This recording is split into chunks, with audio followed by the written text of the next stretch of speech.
마이크 괜찮을까요? 네. 오늘 진도 48번부터 하는 거 맞죠? 여기. 예.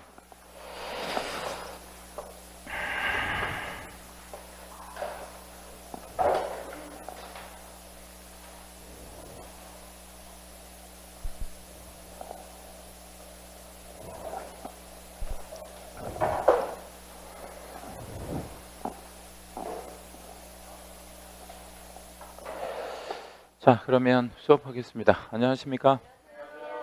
예, 반갑습니다. 한 주일간 잘 지내셨죠? 예. 그래요. 오늘 이제 우리 3, 4월 강의 마지막으로 오늘 종강하고요. 그리고 다음 주에는 한 주 휴강 아마 있는 것 같아요. 예, 휴강하고 다다음 주에 다시 한번 5월, 6월 과정 이렇게 이제 개강하는 걸로 하겠습니다. 그 책은 똑같이 지금 갖고 계신 일당배 필기 노트를 갖고 오시면 되겠고요. 2번 볼 거거든요. 예, 그래서 3, 4월 달에 한번 받고 5월, 6월 달에 한번 더 보도록 할게요. 5월, 6월 달에는 뭐 위주로 좀 볼 거냐면 우리 3, 4월 달에 안 보셨던 기출 지문 있잖아요. 네, 그거 위주로 한번 좀 보도록 하겠습니다. 자, 오늘 이제 48번 테마의 거래계약서 작성 부분이 있는데 서면으로 작성하는 부분을 한번 먼저 보도록 하고 이어서 이제 전자계약을 한번 보도록 하죠. 보통 우리가 이제 공동소유라는 말 많이 하잖아요. 예, 같이 소유한다, 이제 공동소유 뭐 그런 개념인데 민법상의 공유, 합유, 총유 이렇게 이제 세 가지 종류가 있고요. 공유는 지분의 개념을 인정하고 가로 하나만 열어주시면 예, 부모님 돌아가시면서 형제 자매가 같이 이제 이렇게 상속받는다면 예, 그걸 우리 법적으로는 뭐 한다라고 얘기하냐면 공유한다 뭐 이렇게 이제 표현을 해요. 그래서 자기 지분이 존재하는 거겠죠.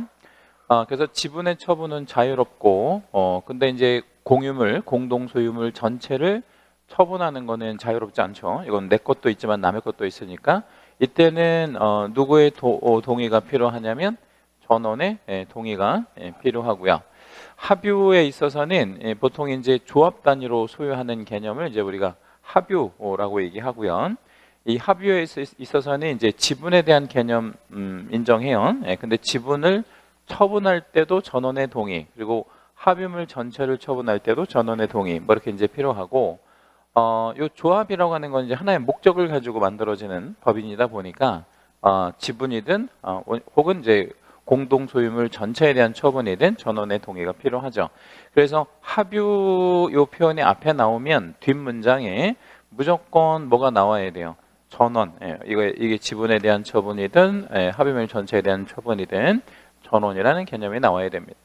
총유 뭐 이런 말이 있어요. 총유는 여기 이제 보면 법인 아닌 사단, 비법인 사단을 얘기하는 건데 뭐 예를 좀 들자면 종교 단체 같은 경우가 여기에 해당이 되겠죠.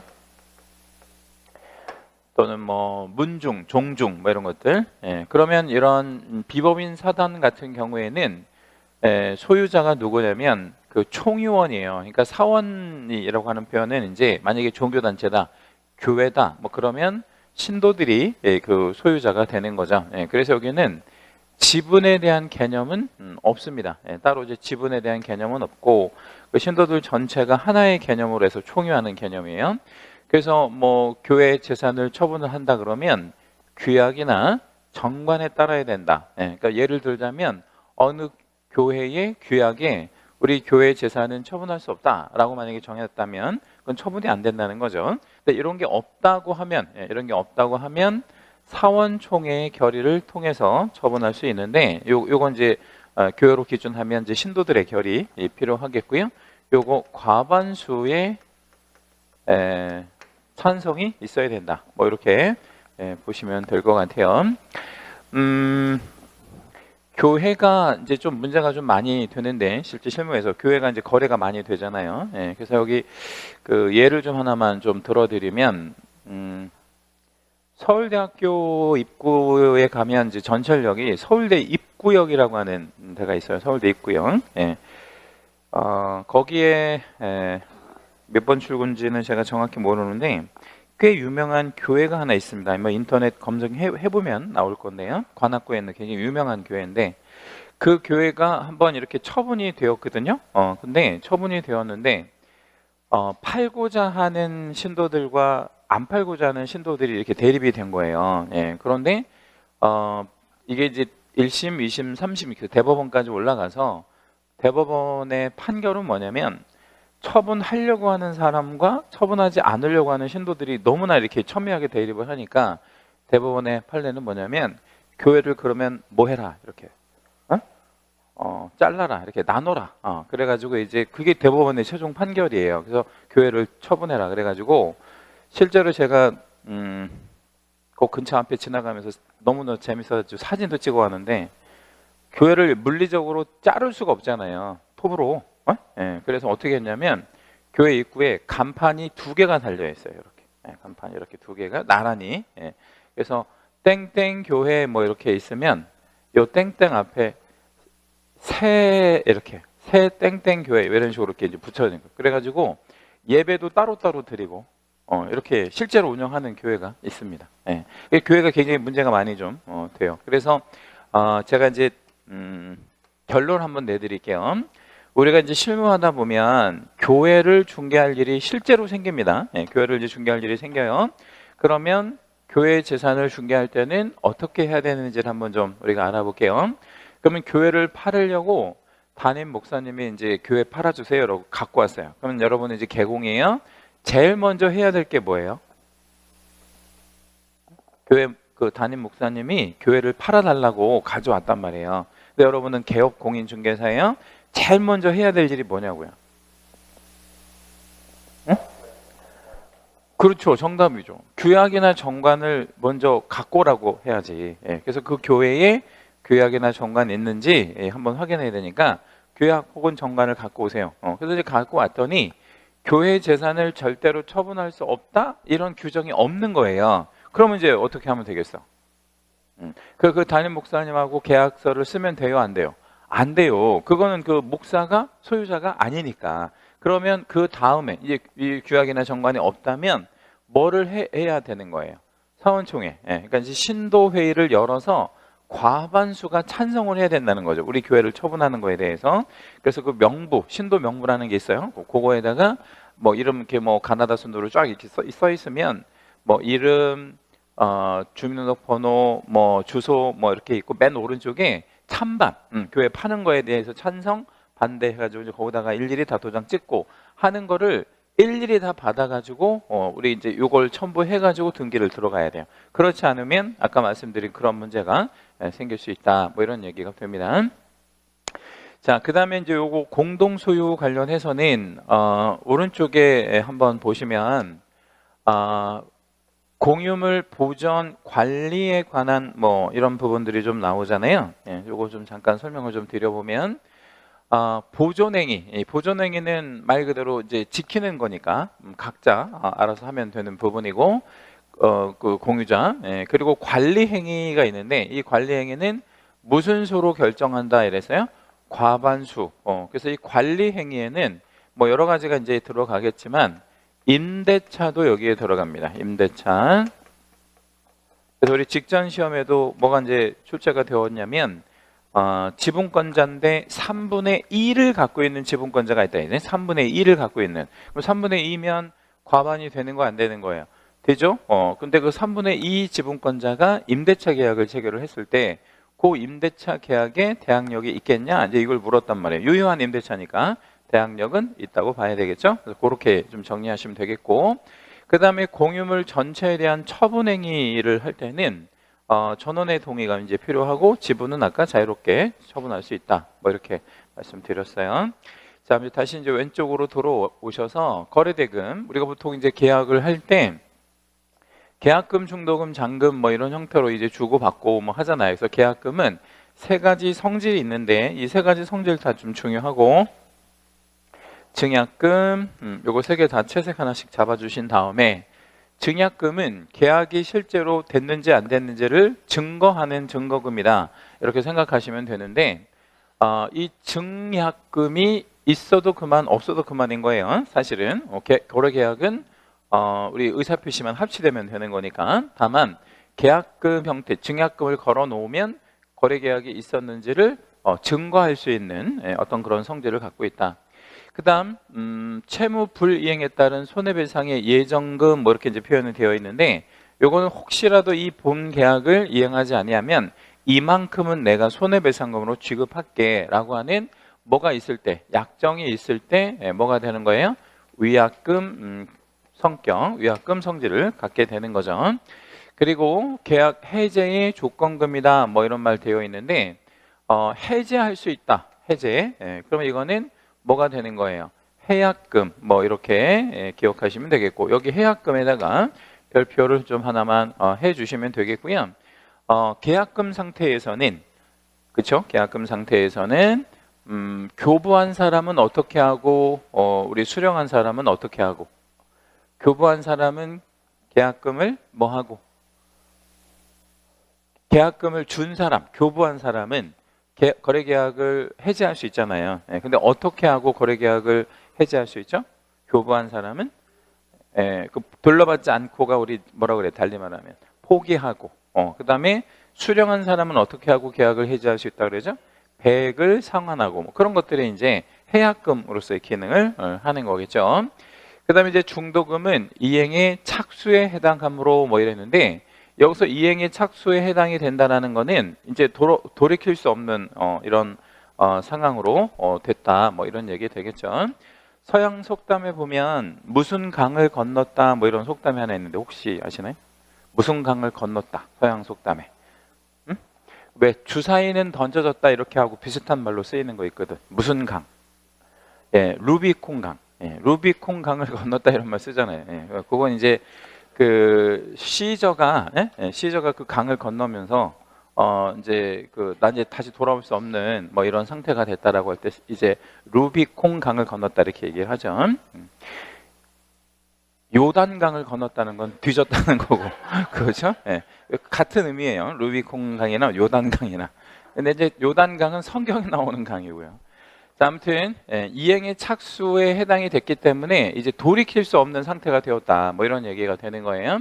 그래서 요 중도금 상태에서는 요 해약은 안 된다 이 얘기를 얘기하는 거예요. 해약은 안 된다. 그리고 이제 잔금은 이행의 뭐를 의미해요?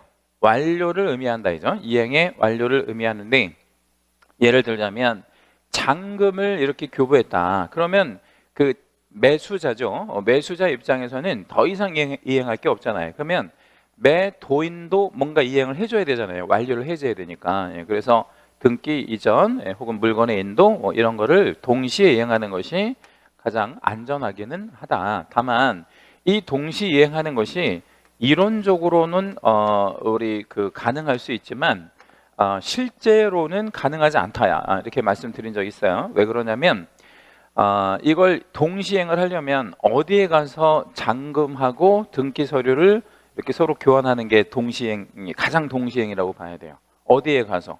등기소, 등기관 면전에서, 그죠? 근데 우리나라 등기관이 이 서비스를 해준다, 안 해준다? 안 해줘요. 그래서 이론적으로는 동시행이 가능한 거고, 실제로는 이게 불가하기 때문에 예전에 우리 배웠던 그 에스크로우 제도 있잖아요, 그죠? 에스크로우를 활용하는 것이 안전하다 이렇게 이제 보시면 되겠네요. 자, 기본 확인사항 1번 상속 재산인 경우에, 아까 이제 부모님 돌아가시면서 형제 자매 간에 같이 이렇게 상속받는 경우 있다 그랬죠. 그러면 이 공동 상속 재산의 법률 관계는 뭐와 같다? 공유와 같다. 그래서 지분에 대한 개념이 연달아진다. 2번 총유 재산인 경우 규약 또는 총회의 결의 절차를 거치지 아니한 행위는, 아까 제가 이 총유에서는 규약이나 정관 따라봐야 되고 그런 거 없다면 사원총회 결의를 따라야 된다고 했는데, 그런 거를 거치지 아니했다 이러면 이제 소유자의 동의 절차를 거치지 않은 거니까 이거는 뭐가 되는 거예요? 무효가 되는 거다. 무효. 3번 등기상의 소유자와 실소유자가 다른 경우라고 했는데 채색 하나만 좀 잡아볼게요. 지금 요 채색한 부분이 일단은 가능은 하고 아니면 이런 일은 생기지 않고, 그러니까 등기상의 소유자와 실소유자가 다른 경우라고 했잖아요. 그럼 이런 경우가 가능할 수 있는 거야? 아니면 이런 경우는 아예 생길 수가 없는 거예요? 가능할 수 있죠. 예? 우리나라 등기부 자체가 공신력이 없기 때문에 다를 수 있단 말이에요, 실제와. 예, 그러면 이렇게 다른 경우에는 누가 진짜 소유자인 거예요?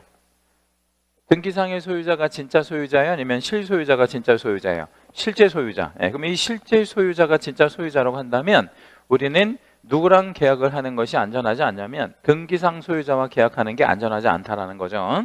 그러면 누구랑 계약을 해야 안전한 거예요? 실제 소유자랑 계약을 해야 안전하다. 뭐 이렇게 이제 보시면 되겠죠.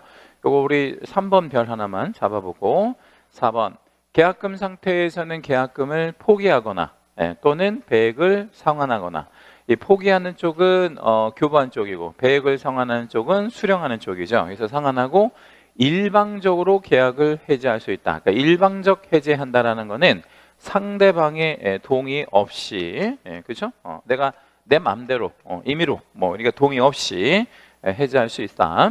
좋아요. 근데 수령하지 않을 때에는 공탁은 필요하지 않다. OX 공탁까지 필요하지 않다.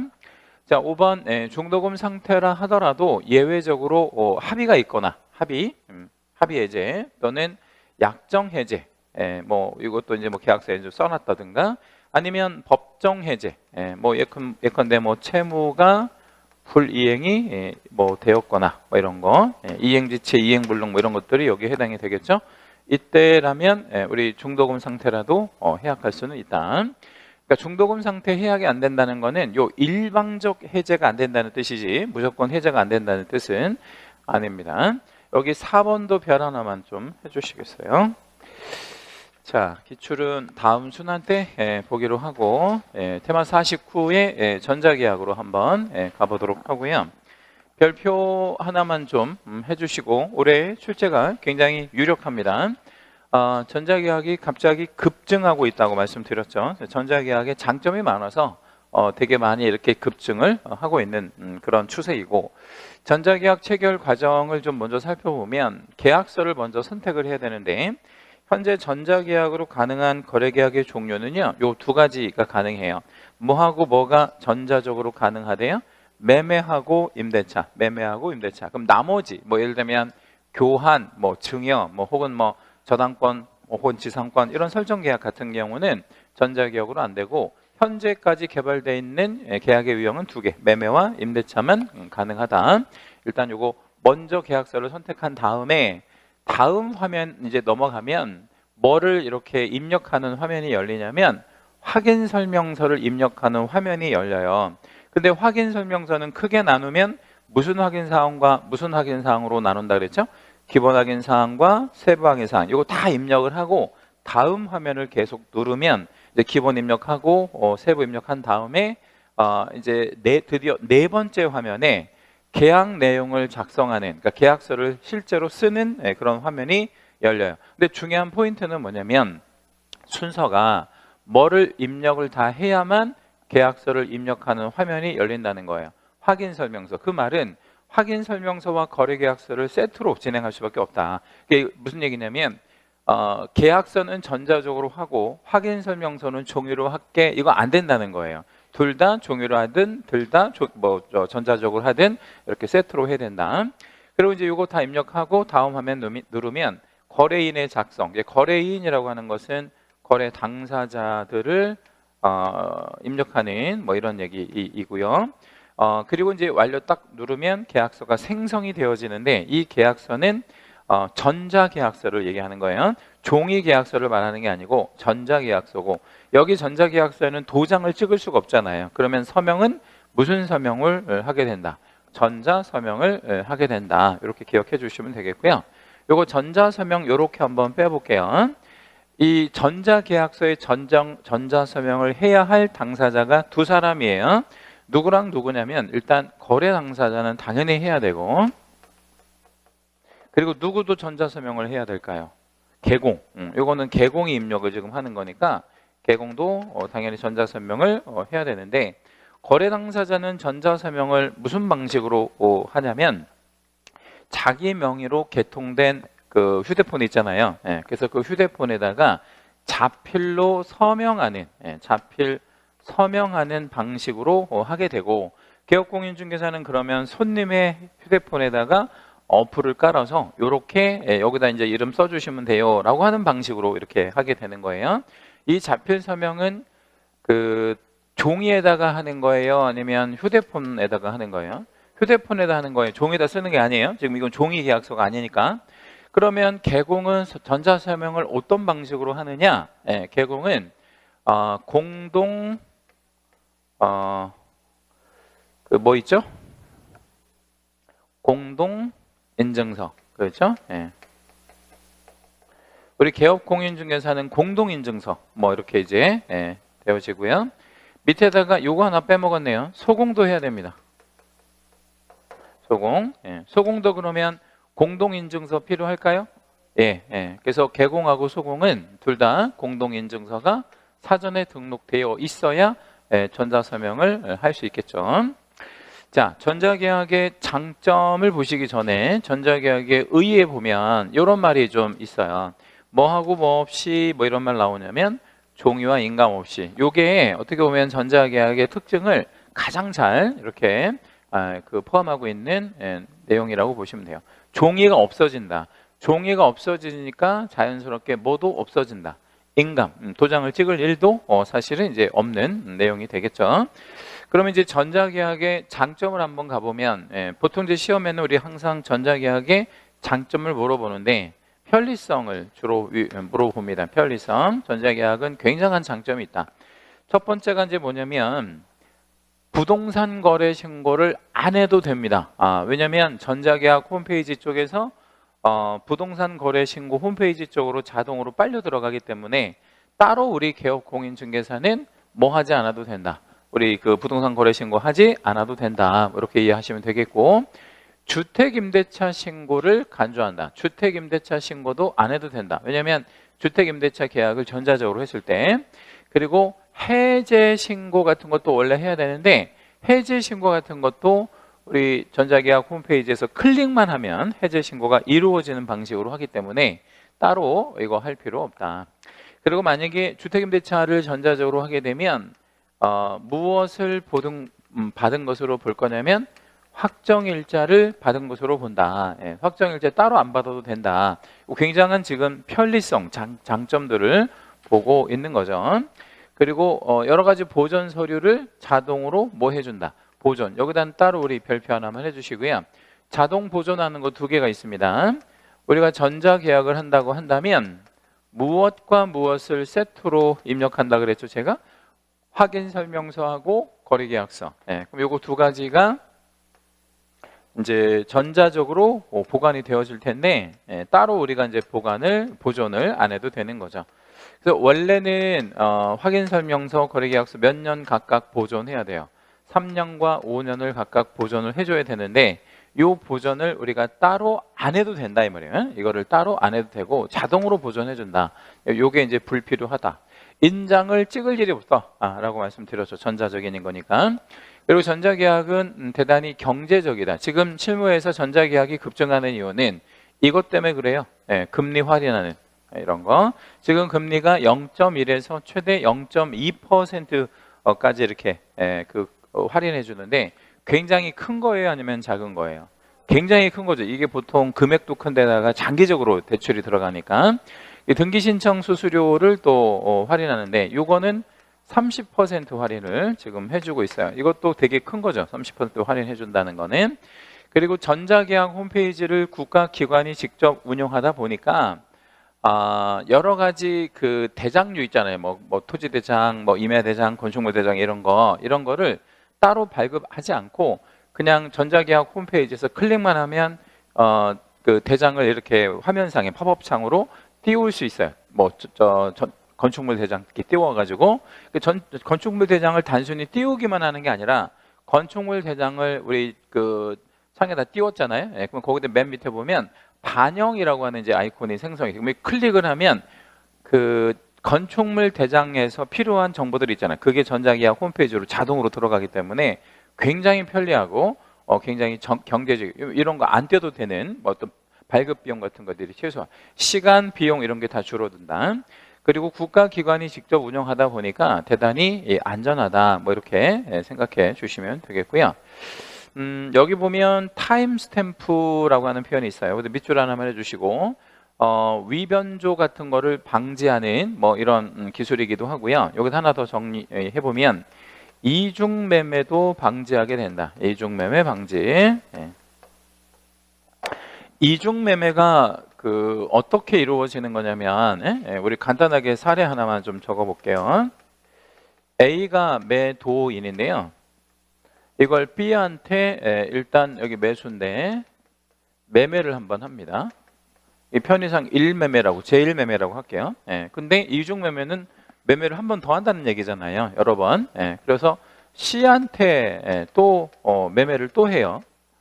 요게 이제 두 번째 하는 매매, 뭐 세 번째, 네 번째 이렇게 여러 가지 가능하잖아요. 근데 이 매매 계약이 만약에 뭘로 이루어졌다면, 전자적으로 이루어졌다면 여기에 뭐가 하나 이렇게 부여되냐면 타임 스탬프가 부여가 된다. 그러면 이 타임 스탬프가 부여가 된다라고 한다는 얘기가 무슨 얘기냐면 이 물건이 있잖아요. 지금 매매한 A하고 B가 매매한 그 건이 있잖아요. 그게 뭐가 되었다라고 하는 거를 이렇게 보여주는 거야. 매매가 되었다. 그러면 요 두 번째 하는 매매 있잖아요. 얘도 만약에 전자적으로 하려고 한다면 타임 스탬프가 부여가 됐으니까 이미 누군가가 찜했으니까 이 두 번째 하는 매매 계약은 전자적으로 할 수가 있다 없다? 없다. 안 들어간다는 얘기죠. 그래서 이중 매매를 원천 차단하는 효과가 있다. 그래서 요거가 세계 최초로 도입된 기술이고요. 굉장히 좀 선진화된 그런 기술이라고 보면 될 것 같아요. 세계 최초 타임 스탬프라는 기술을 우리가 개발을 해서 현재 시행하고 있습니다. 굉장히 안전한 방식으로 할 수 있다. 자, 그 다음에 이 주도성이라고 하는 것은 이런 얘기예요. 합법적 개공이 아니면 이 전자계약 입력이 안 돼요. 그래서 등록된 개공이 아니면 전자계약을 못 한다. 이게요. 그러니까 합법적 개공한테 우리한테 좋은 거예요, 안 좋은 거예요? 좋은 거죠. 왜 좋은 거냐면 누구에 의한 중개업을 원천 차단하는 효과가 있어. 무등록, 무자격 중개업하는 사람에 의한 어떤 중개를 원천 차단하는 효과가 있으니까 이거 굉장히 우리한테 좀 좋은 그런 내용이 좀 되겠죠. 그리고 결국에 개공 주도의 시장이 형성된다 이랬는데 여기다 이제 예를 들자면 전자계약에다가 AI 기능까지만 탑재를 한다고 한다면 아주 우리 개공 주도의 시장이 선점할 수 있는 어떤 그런 효과가 있겠죠. 자, 전자계약과 우리 개공과의 의무의 상관성이라고 했고요. 오른쪽 내용을 보고 우리가 이제 부담해야 될 의무를 한번 맞춰 보도록 하겠습니다. 서면에 의한 작성 행위를 가름한다, 대신한다, 뭐 이런 얘기인데 우리는 중개가 완성되면 계약서를 뭐 해야 할 의무가 있죠? 작성해야 될 의무가 있는데 이 작성의 의무를 할 필요가 없는 거죠. 전자적으로 하면 되는 거다. 그 다음 두 번째는 거래계약을 전자적으로 체결한 경우에는 거래 당사자는 계약 완료 문건 조회를 통해 전자적으로 체결된 거래계약서를 조회하거나 출력할 수도 있다. 이 조회 출력할 수 있다라는 거에서 우리가 계약서 원래 다 작성이 됐으면 상대방한테 뭐 해야 돼요? 교부해야 되는데 교부 안 해도 된다 이거죠. 왜냐면 집에 가셔서 언제든지 거래계약서 조회하실 수도 있고 뭐 필요하면 출력도 가능하십니다. 이렇게 설명만 하면 되는 거잖아요. 그 다음에 아까 말씀드린 대로 우리 거래계약서하고 확인설명서를 자동 보관해 주기 때문에 따로 우리 뭐 할 필요 없다. 보존할 필요 없다라는 얘기죠. 이걸 이제 우리가 보존의 의무라고 하는데 이 보존의 의무 이거 좀 중요한 얘기고 공전소에 보관된 경우에는 그러하지 아니하다. 이 공전소에 보관됐다라는 표현이 나오면 무슨 계약을 했구나. 전자계약을 했구나 이렇게 이해하시면 되겠고요. 그 다음 밑에 서면으로 작성하는 거래계약서에는 개공이 무슨 날인을 좀 해줘야 돼요. 서명 및 날인. 근데 전자계약은 서명 및 날인 할 수가 없는 거잖아요. 그래서 여기 서명하거나 날인하는 뭐 이런 어떤 의무들이 없어졌다라기보다는 안 해도 된다. 왜냐하면 전자적으로 할 거니까. 그리고 확인 설명서를 거래계약서랑 같이 반드시 이제 이렇게 작성해서 먼저 확인 설명서를 입력해야만 거래계약서가 이렇게 창이 열리기 때문에 같이 동시 작성하도록 프로그램화되어 있다. 이 말은 우리가 확인 설명서를 빼먹는 경우가 안 생긴다는 거죠. 그래서 이거 대단히 편리한 그런 부분이고, 밑에 이제 전자계약을 체결할 때 공동인증을 통한 전자서명으로 대체하기 때문에 따로 인장을 사용할 필요는 없다. 인장의 사용 의무, 그러니까 인장 등록의 의무가 있지만 또 사용의 의무라는 것도 있잖아요. 그래서 인장 사용의 의무를 이행할 필요가 없는 거죠. 왜냐하면 도장을 찍을 일이 현실적으로 없으니까. 자, 기본 확인사항 1번. 부동산 전자계약 시스템의 원칙적인 운영 주체. 여기 전자계약 시스템에다가 채색 하나만 해주시고요. 요게 이제 전자계약 홈페이지를 얘기하는 건데, 원칙적인 운영 주체는 누구예요? 국토교통부 장관이 되겠죠. 요거 이제 출제가 단독 문제로 된 적이 있습니다. 이거 중요하고요. 다만 이제 이거를 국장이 하기에는 현실적으로 좀 어려움이 있다 그랬죠. 그래서 이거를 어디에다가 위탁을 현재 하고 있다 그랬어요. 한국 어디? 부동산원, 한국부동산원에 현재 이거를 위탁을 하고 있다. 이렇게 기억해 주세요. 2번, 개공이 거래계약서를 작성하는 경우에 반드시 전자적으로 하라는 것은 아니에요. 너가 이제 이런 저런 장점이 있으니까 전자적으로 하고 싶으면 전자적으로 해도 괜찮아. 뭐 이 얘기지. 반드시 전자적으로 하라는 뜻은 아닙니다. 서면도 가능하고요. 3. 전자계약을 체결하려는 의뢰인의 경우에 본인 명의 휴대폰, 그러니까 자기 명의로 개통된 휴대폰이 꼭 있어야 되고, 요게 없으면 뭐를 못하냐면 전자서명을 못하잖아. 그러니까 본인 명의로 개통된 휴대폰이 있어야 되고요. 이 휴대폰은요, 우리가 한 10년 정도 전에 들고 다니는 휴대폰이 뭐가 있었었죠? 이렇게 여러 가지고 이렇게 전화만 걸고 받는 휴대폰. 그러니까 지금 우리 뭐 창이 없는 거 있잖아요. 이렇게 그냥 걸고 받고, 그런 휴대폰은 된다 안 된다? 안 돼요. 전자서명을 할 수 있는 뭐 이런 방식이어야 하니까요. 4번, 전자계약은 전국 어느 곳이나 가능하며, 인터넷만 터지면 다 가능합니다. 매매뿐만 아니라 전월세도 가능하고, 전월세를 합쳐서 우리 뭐라 그래? 임대차. 그러니까 매매 플러스 임대차도 가능하죠. 또한 주택을 포함하여 물건에 대한 제한은 없어요. 그러니까 뭐 주택이든 상가든 공장이든 토지든 오피스텔이든 뭐든지 가능합니다. 다만 이제 한계도 있는 게 뭐냐면, 현재는 매매하고 임대차만 가능한 거예요. 매매, 임대차, 교환, 증여, 뭐 그 밖의 권리의 득실 변경하는 계약, 이런 건 안 되겠죠. 5번, 개공을 통하지 않고 개인 간 직접 전자계약 체결이 가능 아니면 불가능? 왜냐하면 이거 전자계약은 개공을 통해서만 가능하기 때문에 이게 우리한테 굉장히 유리한 어떤 환경이라고 말씀드렸죠. 6번, 거래 일방 혹은 쌍방 당사자가 법인일 때, 그러니까 법인이 매도인이거나 뭐 매수인이거나 뭐 그럴 수 있잖아요, 그죠? 그 법인이 거래 당사자라고 한다면, 이 법인 같은 경우에는 본인 명의로 개통된 휴대폰 뭐 이런 것, 그러니까 전자적으로 자필로 서명하고 이럴 수가 없으니까, 법인의 경우에 한해서는 먼저 뭐를 해줘야 되냐면 회원가입을 좀 해줘야 돼요. 이건 법인만 그런 거예요. 법인만. 자, 회원가입은 누가 한다고요? 법인인 우리 당사자, 법인인 당사자는 회원가입을 해주고, 그거 취지는 어떤 취지냐면 전자계약 홈페이지에서 이 법인이 안전한 법인인지 위험한 법인인지 확인해 주겠다, 뭐 이런 얘기 되겠죠.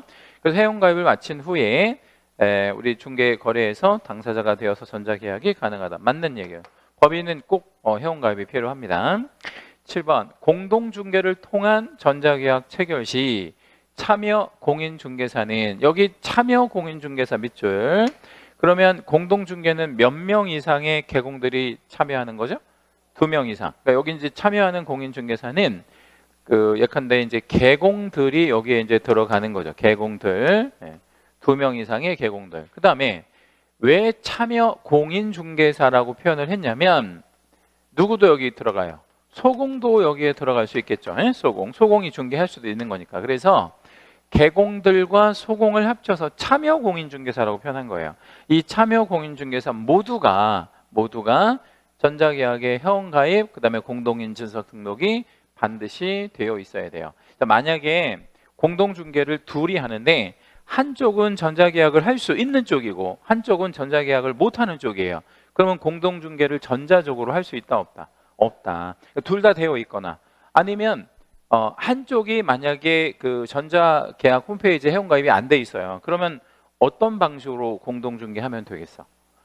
종이계약서로. 그렇게 하는 건 상관없겠지. 그래서 지금 말씀드렸는지 모르겠는데 실무에서는 전자계약을 하는 계공들끼리 뭉치는 또 카르텔이 또 형성이 돼 있어요. 그래서 이거 빨리 여러분 합격하셔가지고 요 시장에 진출을 하셔서 지금은 전자계약이 급증을 하고 있기는 하지만 어차피 이제 초기 단계잖아요. 그래서 이거를 여러분이 시장을 선점하는 것이 굉장히 중요하다. 8번 전자계약의 내용의 수정은 우리 보통 종이계약서의 수정은 어떻게 하죠? 종이계약서의 수정은 어떻게 그냥 간단하게 수정만 하면 된다고 하면 만약에 이 부분을 수정한다고 한다면 이렇게 빨간색으로 두 줄 긋고 주말이라고 하죠. 그 위에다가 뭐뭐뭐라고 쓰고 여기다 도장 찍고 이런 방식으로 수정하잖아요. 그러면 전자계약은 수정을 못한다 아니면 할 수 있다? 할 수 있다. 어떻게 이제 수정을 할 건가 이제 그걸 한번 보여드리면 최종 전자서명이 완료되기 전까지는 최종 전자서명이 완료되면 수정은 안 돼요. 근데 완료되기 전까지는 수정이 가능하다. 이 수정은 어떤 식으로 하냐면 클릭만 하면 돼요. 수정하고 클릭만 하면 간단하게 수정할 수 있어요. 그러니까 종이계약서보다도 더 간단하게 수정할 수 있는 거예요. 그럼 반대로 최종 전자서명이 완료된 이후에 수정은 어떻게 할 거냐. 최종 전자서명이 완료됐다는 것은 우리가 왜 그 홈쇼핑 같은 거에서 홈쇼핑이 아니라 우리 전자상거래를 하게 되면 내가 구매 확정이라는 걸 눌러버리면 그러면 그 뭐 수정하거나 이게 안 되잖아요. 그것처럼 내가 최종 전자서명이 완료가 됐다. 그럼 수정은 안 되는데 그러면 내용을 바꾸고 싶으면 어떻게 하느냐? 해제 처리하면 돼요. 해제 처리. 그러니까 확정이 된 이후에는 해제를 먼저 하고 그러면 해제하면 계약은 이제 없어진 거나 마찬가지잖아요. 그러면 다시 작성하면 되는데 이 다시 작성하는 여기서 여기까지 그 시간이 많이 걸릴 거 아니에요. 또 입력을 해야 되니까. 그래서 무슨 그 기능이 하나가 있냐면 요 해제하고 요 계약서 앞에다가 말삽입해 주시고 불러오기 기능이 있어요.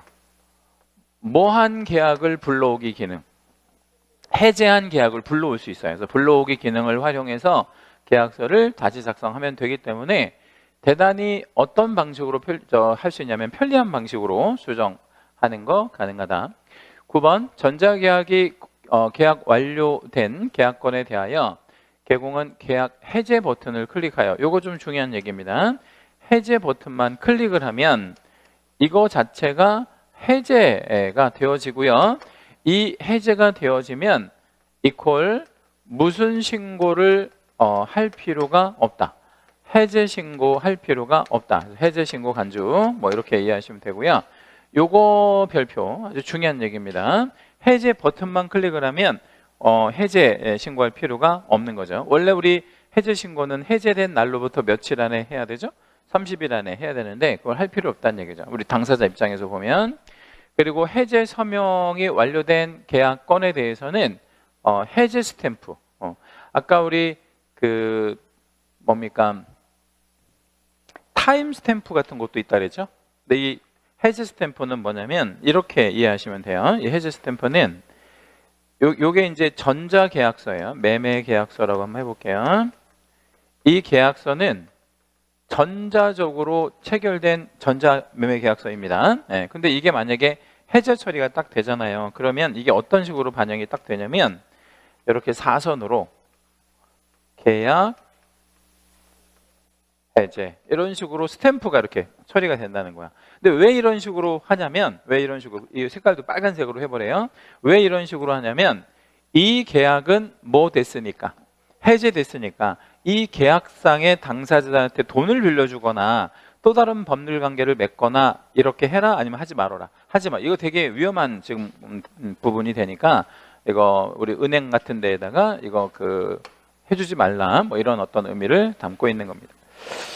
자, 전자계약은 뭐 이 정도 보고, 명의신탁 넘어가기 전에 혹시 전자계약 관련해서 궁금하신 거 있으신 분 질문 한번 하실 시간을 드릴게요. 전자계약 난 이건 좀 궁금하다. 없을까요? 예. 그러면 제가 질문 한번 드려볼게요. 종이 계약서를 이렇게 입력하는 거하고, 이렇게 뭐 컴퓨터로 요즘 주로 많이 하니까 전자계약을 입력하는 거하고 어느 것이 더 손쉬울 것 같아요?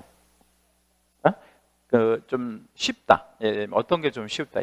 계약서를 컴퓨터로 입력하는 거하고 전자계약을 이렇게 하는 거하고 어떤 게 더 쉬울 것 같아요? 전자계약이 쉽지는 않고 좀 어려운데, 근데 여러 가지 뭐가 있냐면 장점이 많아서 전자계약으로 앞으로는 갈 수밖에 없다. 뭐 그런 얘기예요. 그래서 전자계약을 아마 나중에 여러분 이제 실무에 나가서 한번 해보시면 약간 좀 까다롭고 복잡한 절차가 좀 있긴 한데, 그래도 장점이 너무 많아서 앞으로는 전자계약으로 갈 수밖에 없다. 자, 이제 50번 테마로 넘어와서요. 명의신탁 여기다 우리 별 2개 잡을게요. 자, 이 명의신탁은 역시 이제 그 실명법이라고 보통 이제 줄여서 부르는데 90년대에 만들어집니다. 90년대에 만들어지고요. 뭐하고 같이 만들어지냐면 이제 금융실명제랑 같이 만들어지는데, 이거는 쓰지 말고 그냥 들어만 보세요. 부동산이 많은 사람들이 있어요. 부동산이 많아요. 그러면 국가하고 지방자치단체는 이 부동산이 많은 사람한테 뭐를 많이 과세할 수 있어요? 세금을. 근데 이 사람이 부동산을 뭘로요? 차명으로 이렇게 다 돌려놓는 거야. 그 차명으로. 근데 여기서 이 차명이라고 하는 것 자체가 어떤 차명이냐면 친구 앞으로 돌려놓는 거야. 친구. 근데 이 친구는 부동산이 있는 친구 아니면 없는 친구? 없는 친구. 그럼 이것까지는 뭐 그렇다 치더라도, 아니면 친인척한테 돌려놓는 거예요. 이 명의를. 이것도 뭐 그렇다 치더라도, 심지어 어떤 짓들도 하냐면 허무인이라고 여러분 들어보셨어요? 허무인? 허무인이 뭐야? 없는 사람. 그러니까 그냥 존재하지 않는 사람을 이렇게 하나 이렇게 말하자면 만들어서 이렇게 돌려놓는 거예요. 이런 식으로 하면 무한적으로 만들어낼 수 있는 거잖아요. 그렇죠? 이런 짓거리까지 하니까 국가가 안 되겠구나. 이 실명법이라는 제도를 만들어야 되겠구나라고 해서 90년대 이제 시행을 하게 됩니다. 그러면 이 실명법에 저촉이 되어지게 되면 어떠한 이제 문제가 생기는지 먼저 그걸 먼저 보여드릴게요. 여기 보면 명의신탁의 효력 한번 좀 잠깐 먼저 보면, 신탁의 약정의 효력은 뭐하다라고 표현되어 있어요? 무효다. 이렇게 이제 표현되어 있는데, 신탁의 약정은 무효다. 다만 뭐가 좀 있냐면 특례가 있습니다. 특례. 그래서 요거 이렇게 한번 점점점 해주시고, 단 특례 있음. 특례는 세 가지 특례가 있는데, 명의신탁을 해도 해도 되는 그런 예외적인 관계, 세 관계가 있는데, 한번 답변해 볼까요? 여러분 아시는 분도 계실 텐데. 배우자 좋아, 배우자. 그 다음에 종중, 그리고 종교단체. 그래서 배우자, 종중, 그리고 종교단체. 이렇게 세 가지 특례가 있어요. 뒤에 또 나올 거예요. 근데 이 경우를 제외하고는 다 무효이다. 이렇게 한번 생각해 보시면 되겠고요. 자, 그럼 여기다 제가 다시 한번 원점으로 돌아가서, 아까 명의신탁을 친구 이름으로 해놓는다 그랬죠? 그럼 친구 이름으로 해놓으면 이건 무효예요, 유효예요? 무효. 친구는 배우자, 뭐 종교단체, 뭐 종중 아니잖아요. 그러니까 친구 무효. 친인척도 무효. 배우자 아니고. 그러니까 허무인도 당연히 무효가 되는 거죠. 이런 건 다 싹 다 무효로 처리를 할 거다. 그런 얘기고. 그럼 이런 명의신탁의 약정을 왜 하느냐면 차명으로 부동산을 돌려놓기 위함이잖아요. 그래서 이 명의신탁 약정의 터잡은 등기도 뭐다? 무효다. 등기도 무효다. 여기도 별표 하나만 하겠습니다. 등기 무효라는 얘기를 한번 가지고 이야기 한번 해볼게요. 등기 무효라는 얘기가 무슨 얘기냐면, 갑은 신탁자예요. 신탁자는 뭐가 좀 있는 친구라고 생각하시면 될까요? 부동산이 많은 친구 혹은 돈이 많은 친구. 이 신탁자 밑에다가 이렇게 하나만 적어 놓으세요. 이렇게 하면 여러 가지 해결될 게 많아서 그런 거예요. 돈 많다. 돈이 많은 사람인데요. 얘가 세금은 또 내기 싫어하잖아요. 예, 그러니까 자기 부동산을 수탁자, 이 둘 간의 관계는 뭐 그냥 친구 사이라고 생각하면 돼요.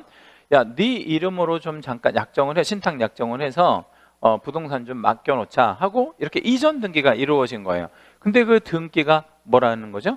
무효가 된다라는 겁니다. 자, 다시 한번 신탁의 약정도 무효지만 이전 등기도 뭐라고요? 무효. 여기서 한번 적어드릴게. 신탁의 약정도 무효고 이전 등기도 무효니까 그러면 질문. 현재 소유자는 누구예요? 자, 현재 소유자는 누구냐라고 제가 질문을 드렸어요. 얘는 명의를 갖고 있는 애예요. 그 말이 좀 어려우면 이거를 한번 먼저 답변해 주세요. 지금 신탁자가 갖고 있는 부동산의 이전 등기가 그 소유권에 관한 명의를 을한테 지금 이렇게 넘겨줬잖아요. 예전 등기 이루어졌죠. 그러면 등기는 누가 갖고 있어요? 을이 갖고 있죠. 등기는 수탁자가 갖고 있어요. 그러면 소유자는 누구예요? 그 소유권은 누가 갖고 있어요? 얘가 가지고 있는 건 정확히 말하면 소유권이 아니라 등기를 갖고 있는 거지. 그렇죠? 그러면 현재 소유자는 누구다라고 봐야 돼? 신탁자. 왜 신탁자? 등기가 무효니까.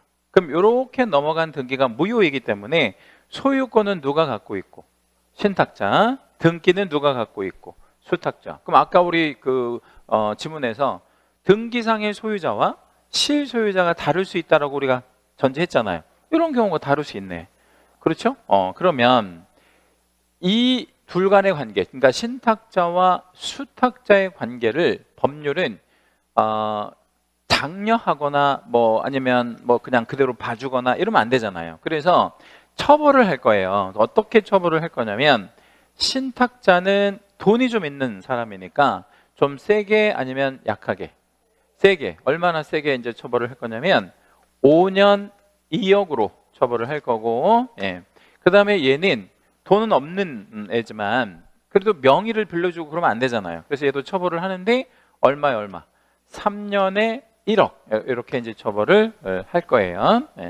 3.1절 날 오이 먹는다 이렇게 기억하셔도 돼요. 3.1절 날 오이 먹는다. 근데 3.1절 날 오이를 먹든 뭐 수박을 먹든 그게 중요한 게 아니라 누구를 더 안 좋게 처벌한다라는 거. 신탁자를 더 안 좋게. 그래서 요 신탁자에게 금전적 징벌들이 다 몰빵이 되게 되는데 이제 첫째 뭐가 있냐면 과징금은 일단 이제 말씀드릴 거지만 30% 부동산 가액의 30% 플러스 이행강제금 이런 것들을 전부 누구한테만 부과하게 되냐면 신탁자. 왜 신탁자에게만 부과하느냐? 얘가 뭐가 있는 애라서요. 돈이 있으니까. 반대로 수탁자에게 그거를 부과하면 얘는 돈이 없으니까 이거를 낼 돈이 없는 거잖아요. 현실적으로. 그래서 그거 기억해 주시면 되겠고 36회 본 시험에서도 이 개념을 물었어요. 신탁자에게 이거 몰빵하는 어떤 취지 이런 것들 잘 기억해 주셔야 됩니다. 자, 이제 하나만 더 정리하면 되는데 이 무효가 그러니까 여기 이제 신탁의 약정 무효와 이전 등기의 무효다. 지금 무효라는 개념이 나오잖아요. 이 위에 있는 무효는 제3자에게는 대항하지 못한다 이런 말 나와 있잖아요. 여기다 채색 하나만 좀 잡아볼 건데 여기서 제3자가 누구냐면 여기서 제3자는 누구냐면 수탁자와 관계를 맺어야 제3자가 되는 거예요. 자, 누구랑 관계 맺어야 제3자? 수탁자. 신탁자하고 맺으면 제3자가 아니야. 수탁자와 관계를 맺어야 제3자가 되고요. 이 제3자가 선악을 불문한대요. 그럼 선악을 불문한다는 게 뭔 뜻이에요? 응? 을이 진정한 소유자가 아니고 단순히 수탁자라는 사실을 알았던 악이 몰랐던 선이 그러니까 그 신탁의 약정 사실이 있었는지를 알았던 몰랐던 따지지 아니하고 대항하지 못한다 이랬거든요. 여기도 별표. 이게 뭔 말이냐면 제3자가 뭐 한다 얘기예요. 보호받는다.